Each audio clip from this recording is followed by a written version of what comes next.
চিনির চেয়েও বিপজ্জনক একটা জিনিস আপনি প্রতিদিন খাচ্ছেন, অথচ আপনি নিজেও তা জানেন না।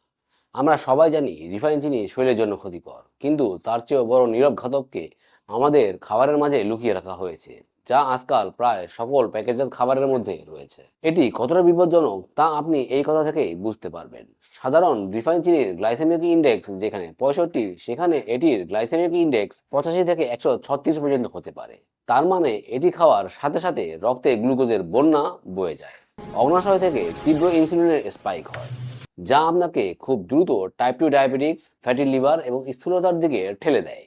এখানেই শেষ নয়, এটি আপনার অন্ত্রের ভালো ব্যাকটেরিয়া ধ্বংস করে আইবিডি বা পেটের মারাত্মক রোগ সৃষ্টি করে। বন্ধুরা, এর নাম হলো মাল্টোডেক্সট্রিন। সবচেয়ে বড় জালিয়াতি ঘটে মার্কেটিংয়ে।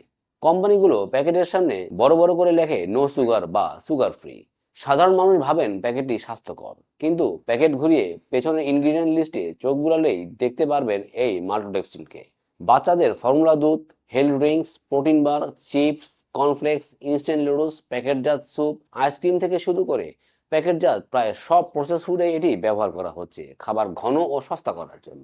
তাই বিজ্ঞাপনের ফাঁদে পা দেওয়া বন্ধ করুন। আজই যে কোনো প্যাকেজাত খাবার কেনার আগে উল্টো পিঠে ইনগ্রিডিয়েন্ট লিস্টে এই মাল্টোডেক্সট্রিন, মাল্টোজ বা ডেক্সট্রোজ জাতীয় কিছু লেখা আছে কিনা তা দেখে নিন। সুস্থ থাকতে আজই প্যাকেটজাত খাবার কেনা কমিয়ে দিন। সচেতন হন, সুস্থ থাকুন, শিফা মুভমেন্টের সাথে থাকুন।